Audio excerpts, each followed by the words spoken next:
नमस्कार दोस्तों, एक बार फिर से आप लोगों के सामने हाजिर हूँ एक नए टॉपिक के साथ। जिस टॉपिक का नाम है संसाधन एवं विकास का ही एक पॉइंट मृदा है, उसके बारे में हम लोग आज अध्ययन करेंगे कि मृदा क्या होता है, मृदा कैसे बनती है, मृदा के कुछ प्रकारों का वर्णन आज हम लोग इसमें देखेंगे, उसके वर्गीकृत के बारे में।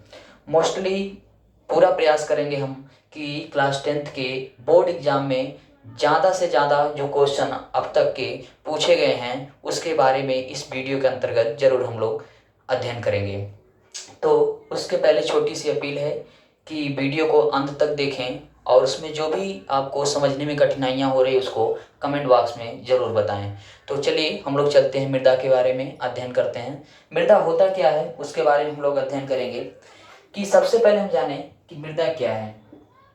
मृदा जो होता है वह जैव और अजैव दोनों प्रकार के पदार्थों से मिलकर के बना होता है। मृदा जो होता है, पहला पॉइंट, मृदा जो होता है, मृदा ये जो होता है जैव और अजैव, जैव प्लस अजैव दोनों प्रकार के पदार्थों से मिलकर के बना होता है। मृदा शब्द की जो उत्पत्ति होती है, अब बात आई कि इसकी उत्पत्ति कहाँ से होती है। क्वेश्चन यहाँ से बनता है कि मृदा शब्द की जो उत्पत्ति होती है, मृदा शब्द की उत्पत्ति उत्पत्ति लैटिन भाषा के सोलम शब्द से हुई। ये मोस्ट इंपॉर्टेंट क्वेश्चन है, सोलम शब्द से हुई, पूछा गया है। यहाँ से पूछता है कई बार कि मृदा की उत्पत्ति कहाँ से हुई, किस शब्द से हुई। तो मृदा शब्द की उत्पत्ति लैटिन भाषा के शब्द सोलम से हुई है और जिसका अर्थ होता है फर्श। जिसका अर्थ क्या होता है? फर्श। अर्थ होता है फर्श। अब इस प्रकार से अगर देखा जाए, इसकी डिफिनीशन के बारे में अगर हम लोग देखें तो इसकी डिफिनीशन, परिभाषा कुछ इस प्रकार से बनेगी कि पृथ्वी की ऊपरी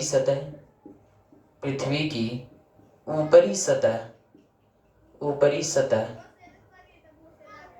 छोटे बड़े कार्बनिक तथा अकार्बनिक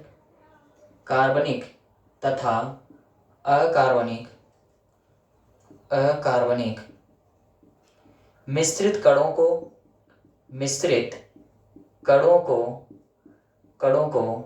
मृदा कहते हैं। कुछ इस प्रकार से डिफिनीशन बनेगी, इसकी परिभाषा होगी। ध्यान से देखिएगा, मृदा जो है जैव और अजैव दोनों प्रकार के पदार्थों से मिलकर के बना होता है। मृदा शब्द की उत्पत्ति लैटिन भाषा के शब्द सोलम से हुई है, जिसका अर्थ होता है फर्श।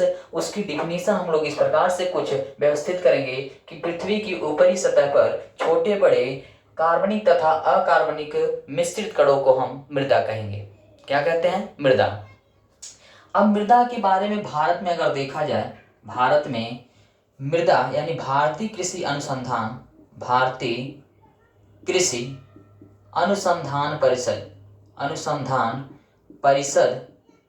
परिषद ने 8 प्रमुख तथा 27 अन्य प्रकार की मिट्टियों का पहचान किया। कौन पहचान किया? भारतीय कृषि अनुसंधान परिषद। इसी को अगर देखा जाए, इसको शॉर्ट फॉर्म में हम लोग लिखते हैं ICAR। इसका फुल फॉर्म होता है Indian council of agriculture research.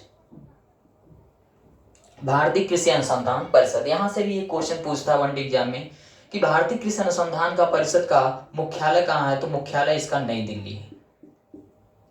मुख्यालय कहाँ है? नई दिल्ली मुख्यालय। तो भारत में भारतीय कृषि अनुसंधान परिषद ने 8 प्रमुख तथा 27 अन्य प्रकार की मिट्टियों का पहचान किया, जिसमें से हम कुछ प्रमुख मिट्टियों के बारे में हम लोग अध्ययन आज करेंगे। तो एक एक करके हम लोग बारी बारी से अध्ययन करेंगे। तो पहली अगर देखा जाए तो मृदा में सबसे पहले हम लोग अध्ययन करेंगे जलोढ़ मृदा के बारे में हम लोग अध्ययन करेंगे। तो जलोढ़ मृदा है क्या? इसकी उत्पत्ति कहाँ से होती है पहले इसको जाने, और भारत में कितने प्रतिशत क्षेत्रफल में ये विस्तृत है इसके बारे में हम लोग अध्ययन करें। तो जलोढ़ मृदा जो होता है वह पूरे भारत में यानी कि 43.6% भूभाग पर इसका विस्तृत है। कितने प्रतिशत भूभाग पर? 43.6% भाग पर जलोढ़ मृदा। और यहाँ से एक क्वेश्चन और बनता है कि पूरे भारत में सबसे बृहद क्षेत्रों में कौन सी मिट्टी पाई जाती है? तो जलोढ़ मृदा पाई जाती है भारत के सबसे बृहद क्षेत्रों में। कितना? 43.6%। अब जलोढ़ मृदा का निर्माण कहाँ से होता है इसको जाने। जलोढ़ मृदा का निर्माण मुख्यतः 3 नदियां गंगा, ब्रह्मपुत्र और सिंधु, तीनों नदियां के निक्षेपों से जलोढ़ मृदा का निर्माण होता है। शॉर्ट फॉर्म में हम लोग देखें, जलोढ़ मृदा का जो निर्माण होता है, जलोढ़ मृदा का निर्माण नदियों के निक्षेपों से। एक क्वेश्चन पूछा जाता है बहुविकल्पी में कि जलोढ़ मृदा का निर्माण होता है तो नदियों के निक्षेपों से। मोस्ट इंपॉर्टेंट क्वेश्चन है, नदियों के निक्षेपों से होता है। अब जलोढ़ मृदा में अगर देखा जाए कि इसमें किस तत्व की अधिकता पाई जाती है, प्रचुरता पाई जाती है। प्रचुरता अगर देखा जाए जलोढ़ मृदा में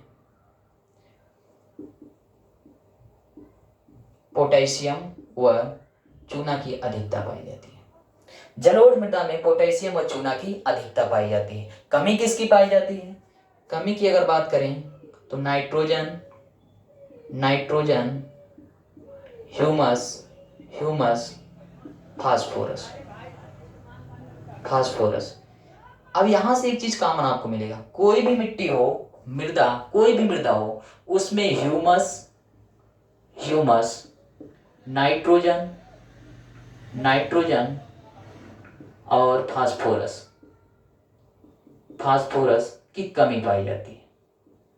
कोई भी मिट्टी हो, जलोढ़ मृदा हो या फिर लाल मृदा हो या काली मृदा हो या मरुस्थल, कोई भी मृदा हो, हर मृदा में ह्यूमस, नाइट्रोजन और फास्फोरस की कमी पाई जाती है। अब यहाँ आपके मन में आ रहा होगा कि ह्यूमस का है। ह्यूमस अगर देखा जाए तो भूपर्पटी के अंदर वनस्पति व जीव जंतु, कह सकते हैं कि वनस्पति व जीव जंतु जो दब जाते हैं उसके सड़े गले पदार्थ को, उससे जो सड़ जाते हैं उस सड़े गले पदार्थ को हम कहते हैं ह्यूमस। अर्थात कि भूपर्पटी के अंदर अगर देखा जाए तो जो पर्पटी का निर्माण होता है उसमें जीव जंतु व वनस्पति जो दब जाते हैं तो कई वर्षों पश्चात वह सड़ जाते हैं, तो उस सड़े गले पदार्थों के अवशेष को हम कहते हैं ह्यूमस। यही होता है ह्यूमस।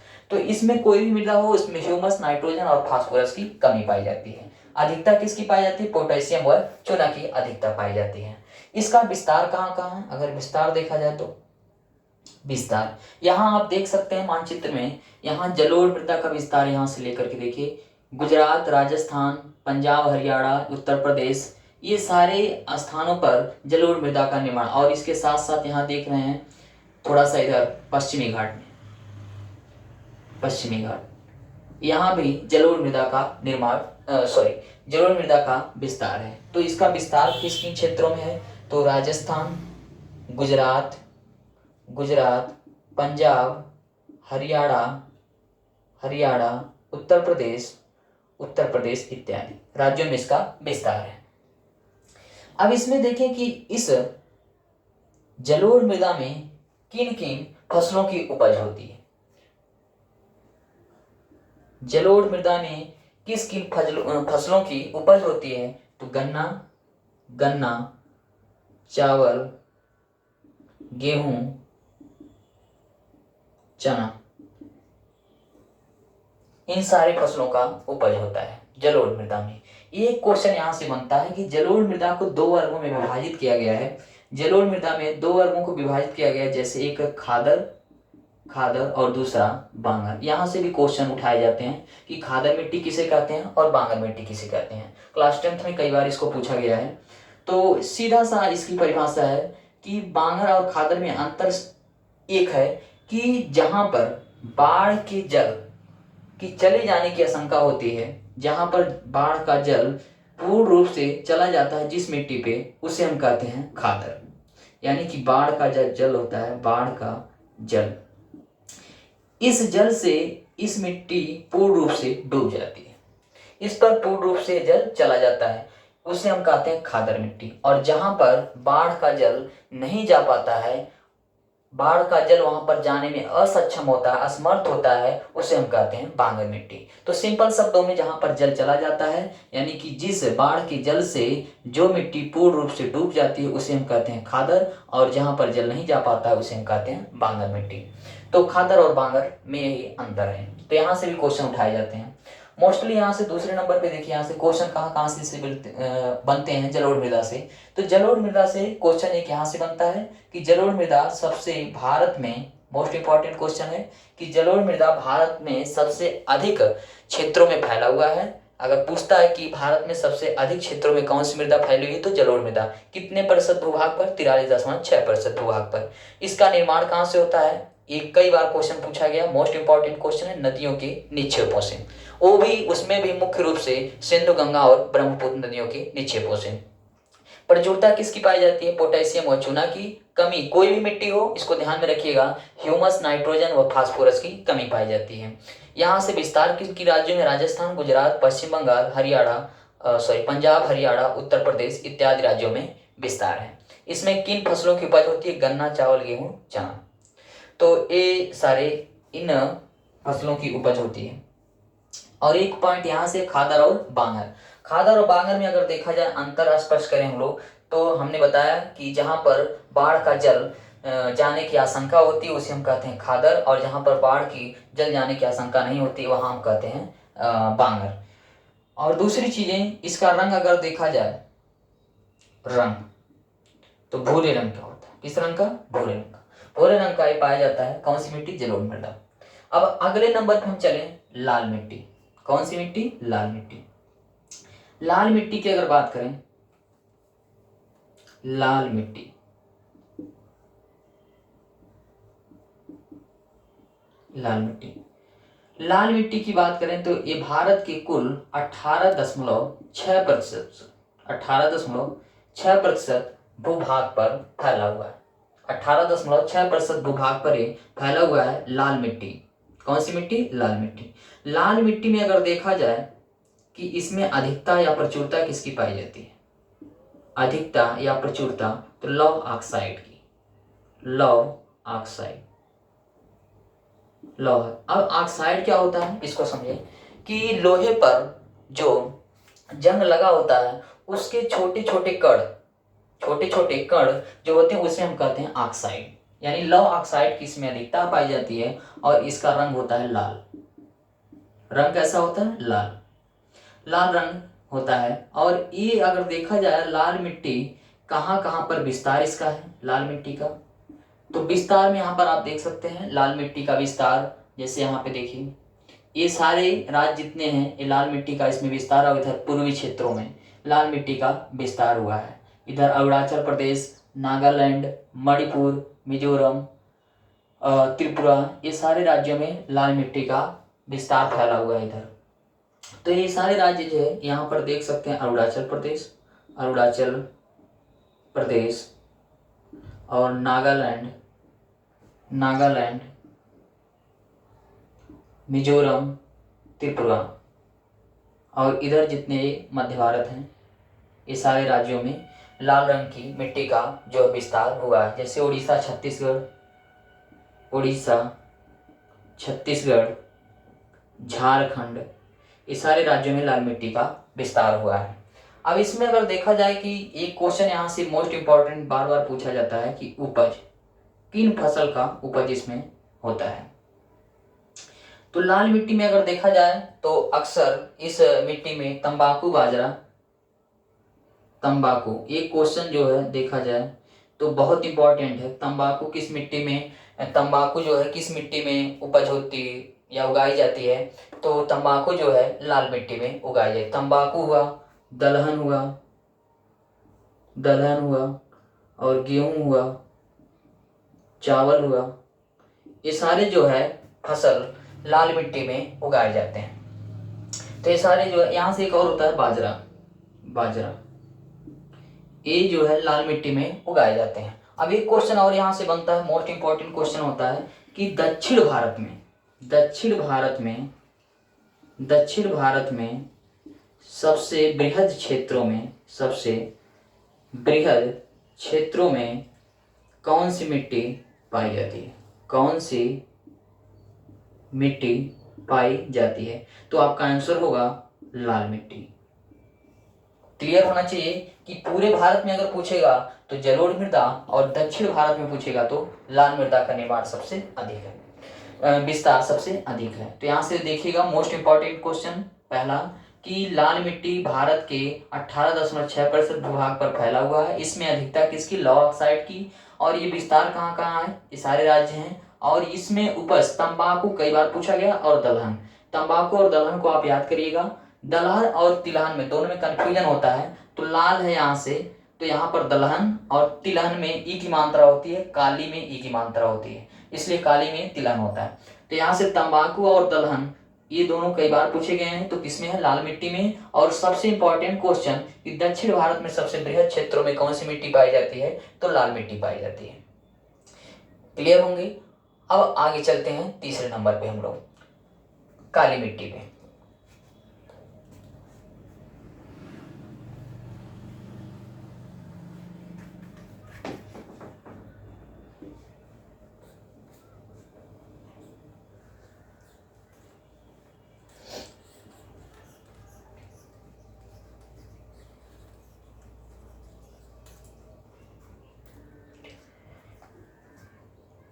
काली मिट्टी तीसरे नंबर की मिट्टी है काली मिट्टी। काली मिट्टी भारत के 15% भूभाग पर विस्तृत है, फैला हुआ है, पहला पॉइंट। और काली मृदा का निर्माण, काली मृदा का निर्माण एक क्वेश्चन कई बार पूछा गया है। काली मृदा का निर्माण कहाँ से होता है? तो ज्वालामुखी विस्फोट से। ज्वालामुखी विस्फोट से कई बार ये क्वेश्चन पूछा गया है कि काली मिट्टी का निर्माण कहाँ से होता है? ज्वालामुखी विस्फोट से। इसमें अधिकता किसकी पाई जाती है? प्रचुरता। प्रचुरता इसमें पाई जाती है कैल्शियम कार्बोनेट, कैल्शियम कार्बोनेट व मैग्नीशियम। कैल्शियम कार्बोनेट व मैग्नीशियम। उत्पादन क्या क्या होता है इसमें? उत्पादन की बात करें तो इसमें मैंने बताया तिलहन, तिलहन का उत्पादन और इसके साथ साथ कपास का उत्पादन, कपास, सोयाबीन। इसमें तिलहन और कपास कई बार पूछा गया। तिलहन और कपास पूछा जाए कि तिलहन और कपास किन मिट्टी में इसकी उपज होती है? तो काली मिट्टी में। तो ये मोस्ट इंपॉर्टेंट क्वेश्चन यहाँ से है। और प्रचुरता किसकी? कैल्शियम और कार्बोनेट, कैल्शियम कार्बोनेट और मैग्नीशियम की। कमी किसकी पाई जाती है? मैंने कई बार इसको बताया कि कमी कोई भी मिट्टी हो उसमें ह्यूमस, नाइट्रोजन व फास्फोरस की कमी पाई जाती है। वह फास्फोरस की क्या पाई जाती है? कमी पाई जाती है। और दूसरी चीजें यहाँ से देखा जाए, काली मिट्टी एक यहाँ से बहुत इंपॉर्टेंट क्वेश्चन पूछा जाता है कि किस मिट्टी में जल अवशोषित करने की क्षमता सबसे अधिक होती है? तो काली मिट्टी। जल अवशोषित करने की क्षमता, जल अवशोषित करने की क्षमता सबसे अधिक किस मिट्टी में होती है? तो आंसर होगा आपका काली मिट्टी। कई बार क्वेश्चन पूछा गया है कि जल अवशोषित करने की क्षमता सबसे अधिक किस में होती है? तो काली मिट्टी में होती है। और एक क्वेश्चन और यहाँ से बनता है कि काली मिट्टी को स्थानीय रूप से, काली मिट्टी का कई नाम है, इसके अन्य नाम भी हैं, दिए गए हैं। स्थानीय रूप से इसका नाम अगर देखा जाए तो रेंगुर, और उत्तर प्रदेश में करेल, और अंतरराष्ट्रीय रूप से, अंतरराष्ट्रीय स्तर पर इसका नाम जो है चेरनोजम कहा जाता है। स्थानीय रूप से रेंगुर, उत्तर प्रदेश में करेल, और अंतरराष्ट्रीय स्तर पर चेरनोजम इसका नाम दिया गया है। तो यहाँ से मोस्ट इंपॉर्टेंट क्वेश्चन कि इसका निर्माण कहाँ से होता है? ज्वालामुखी विस्फोट से, पहला इंपॉर्टेंट क्वेश्चन। अधिकता किसकी पाई जाती है? कैल्शियम कार्बोनेट की। कौन कौन से फसल उगाए जाते हैं? तिलहन, कपास, सोयाबीन। और कमी ह्यूमस, नाइट्रोजन, फास्फोरस की। और सबसे इंपॉर्टेंट क्वेश्चन कि जल अवशोषित करने की क्षमता सबसे अधिक होती है काली मिट्टी में। इसके कुछ अदर भी नेम हैं, यहाँ पर नाम है। स्थानीय रूप से इसको रेंगुर कहा जाता है, उत्तर प्रदेश में करेर और अंतरराष्ट्रीय स्तर पर चेरनोजम कहा जाता है। अब आगे हम लोग चलते हैं लैटेराइट मिट्टी पर।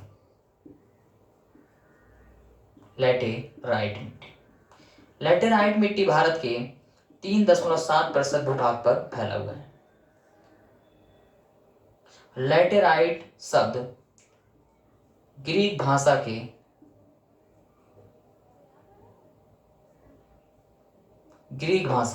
कौन सा भाषा? ग्रीक भाषा के लेटर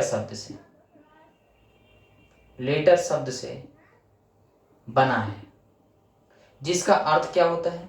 जिसका अर्थ ईंट होता है। ईंट। एक कई बार क्वेश्चन पूछा गया है कि लैटेराइट मिट्टी किस शब्द से बना है? तो ग्रीक भाषा के लेटर शब्द से बना है, जिसका अर्थ होता है ईंट। क्या अर्थ होता है? ईंट। कितने प्रतिशत भूभाग पर फैला हुआ है? 3.7%। इसमें कमी किसकी पाई जाती है? वही ह्यूमस, नाइट्रोजन और फास्फोरस। ह्यूमस, नाइट्रोजन और फास्फोरस की जो है कमी पाई जाती है लैटेराइट मिट्टी में। और लैटेराइट मिट्टी में अगर देखा जाए तो लैटेराइट मिट्टी में अधिकता किसकी पाई जाती है? तो लोहा प्रचुरता किसकी पाई जाती है? तो लोहा और एल्यूमिनियम की अधिकता पाई जाती है। कौन कौन से फसल उपज होती है इसमें? उपज कौन कौन से फसल होते हैं? यहाँ से हो जाएगा चाय, काफी, रबड़, सिनकोना। चाय, काफी और रबड़ तीनों कई बार मोस्ट इंपॉर्टेंट क्वेश्चन है, कई बार पूछे गए हैं कि चाय, काफी, रबड़ ये तीनों फसलें किस मिट्टी में उगाई जाती हैं? तो लैटेराइट मिट्टी में उगाई जाती हैं। और यहाँ से एक क्वेश्चन और बनता है कि इसका विस्तार कहाँ कहाँ है? विस्तार यहाँ से देख सकते हैं लैटेराइट मिट्टी का। यहाँ पे पश्चिमी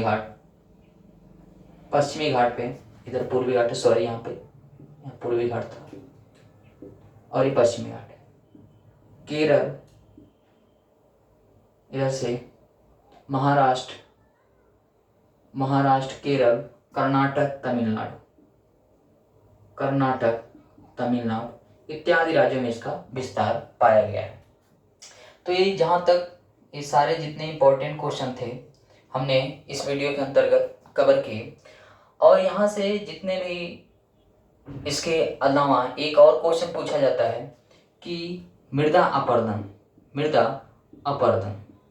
तो मृदा अपरदन का मतलब ये होता है कि मिट्टी के कटाव व बहाव की प्रक्रिया को हम मृदा अपरदन कहते हैं। इसका जो कटाव और बहाव कैसे होता है? प्राकृतिक कारण भी होते हैं, कुछ मानवीय कारण भी होते हैं। प्राकृतिक कारण जैसे जल के द्वारा भी होता है, वायु के द्वारा भी होता है, और मानवीय कारण में जैसे पशुचारण के माध्यम से होता है। तो ये सारी चीजें मृदा अपरदन के अंतर्गत आती हैं।